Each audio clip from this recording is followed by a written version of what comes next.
Annabelle, emotional ang mensahe para sa manugang na may sakit.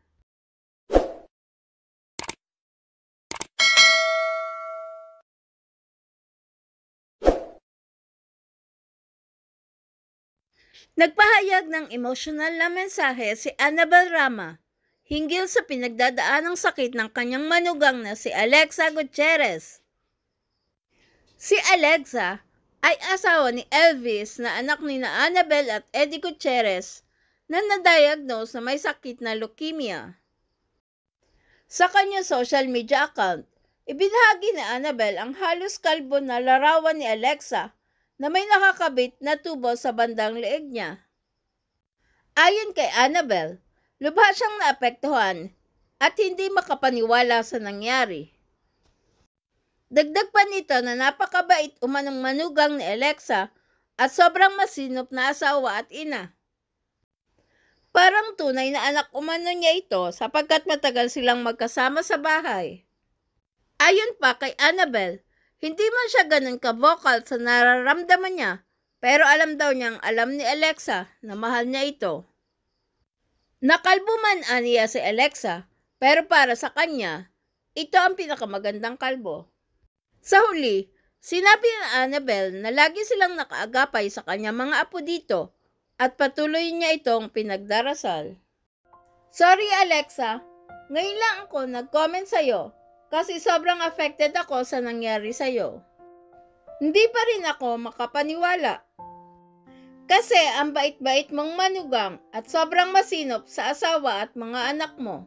Matagal kang nakatira sa akin. Girlfriend, boyfriend pa lang kayo ni Elvis hanggang sa ikasal at magkaanak kayo, ay magkasama pa rin tayo sa bahay, kaya para na talaga kitang tunay na anak. Alam mong hindi ako vocal sa nararamdaman ko, pero alam kong alam mo na mahal kita na parang anak ko na. Kaya alam kong gagaling ka. Habang pinapatext ko ito, hindi ko mapigilan umiyak. I love you, Alexa. Don't worry na kalbo ka. Para sa akin, ikaw ang pinakamagandang kalbo. P.S.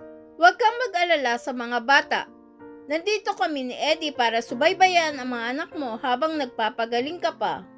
Pinagdasal kita everyday at pinagsindihan kita ng kandila sa Santo Niño sa Cebu for your fast recovery.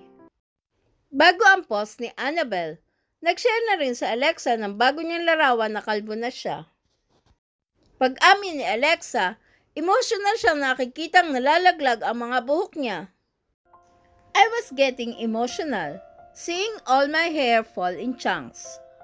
I was getting mad and wanted to change my emotions quickly. We went for it and decided time for the new look.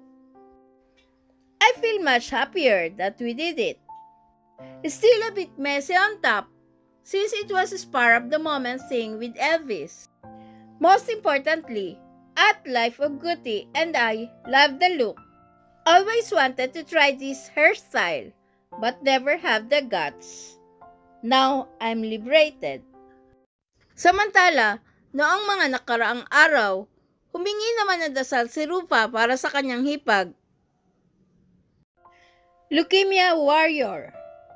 At Alexa Ugots is a brave and beautiful soul, a devoted wife to Elvis, and a loving mother to Arya and Ezra, her two young daughters.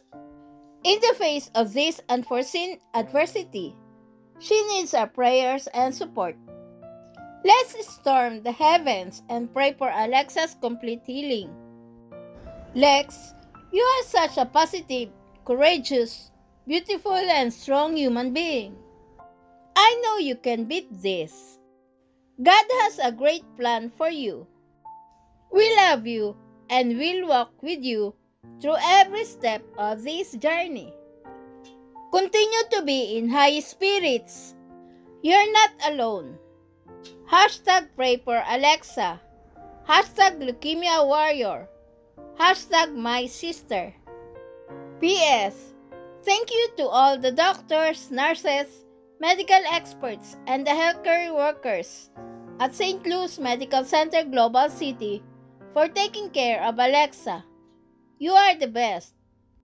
Please subscribe and hit the notification bell para ma-update kayo sa sunod na showbiz news.